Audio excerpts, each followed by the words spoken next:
Good morning, welcome to CATEX TV. My name is Frank Fortunato. Today is Tuesday, October 4th, 2016. If you want to follow us on Twitter, please go to CATEX TV. Hurricane Matthew is bearing down on Haiti as we speak. It's a Category 4 hurricane. It has sustained wind speeds of 140 miles an hour and rainfall that could drop as much as 3 feet of rain in some areas. According to the National Hurricane Center in Miami, Haiti is in deep, deep trouble today. The potential for Haiti is what I would describe as catastrophic. Haiti is still recovering from the earthquake that ravaged the country in 2010. The hurricane is expected to cross over Haiti today en route to Cuba and the Bahamas. It's going to bring flooding and extreme rainfall and serious winds of 140 miles per hour, as mentioned. Jamaica was initially forecast to bear the brunt of the storm, but it appears that it will be spared the worst of the hurricane. Port-au-Prince, the capital of Haiti, is likely to avoid the worst of the storm, but severe wind and rain are expected there as well. The storm center is expected to hit Haiti's southern peninsula, but the hurricane is big enough to affect the entire nation. It could generate wind speeds of up to 75 miles per hour in some places, as far as 185 miles from its center. Meanwhile, insurers and reinsurers are closely watching the projected path of the giant storm as it potentially moves northward and slightly to the east towards the United States coast. The Bahamas are next in this path, and the risk of a U.S. landfall has risen. Florida and the Carolinas are now in several of the hurricane forecast cone paths. The impact in Cuba and Haiti, as mentioned, could be devastating. What could happen if it moves further up the coast could potentially be devastating as well. The forecast path for hurricane right now has it brushing both Florida and the Carolinas. The storm has actually been moving to the east, taking an expected path closer to the American coastline. Significant uncertainty exists at this time because Matthew's path could deviate once it interacts with land in the Caribbean, translation Haiti.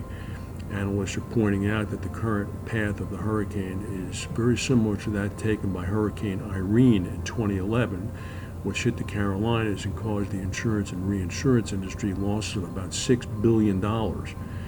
According to Keith Bryant and Woods, reinsured geographic retentions are difficult to know before losses are announced, but companies that could have exposure include Arch, Axis, Endurance, Everest, Renaissance, Validus, and Excel.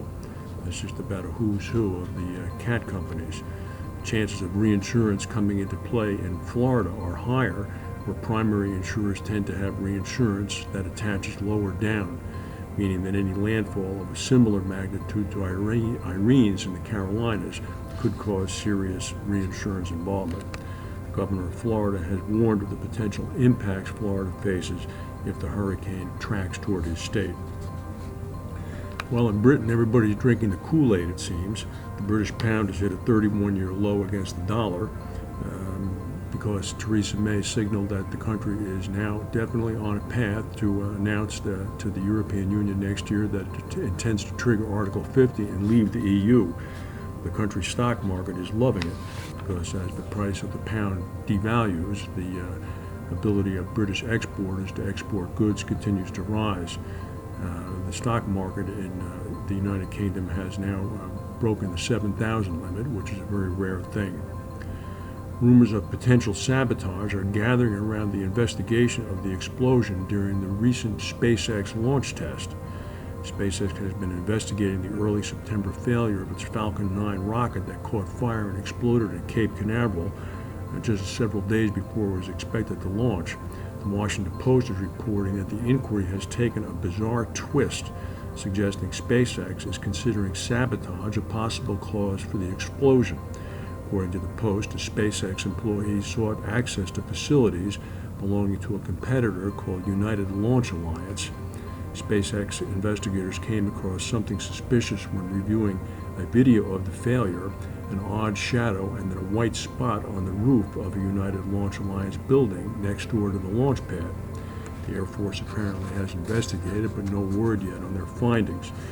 Elon Musk, the head of SpaceX, said that we've been investigating every possible cause of the breach, but we can't find a reason yet for the explosion. The French insurer AXA says that it has no plans to merge with larger rivals.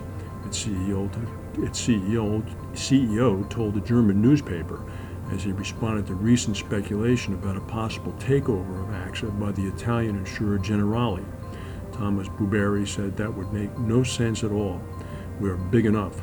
Also, Philippe Donnet, the CEO of Generali, said that the company was not planning to merge with AXA or any other group.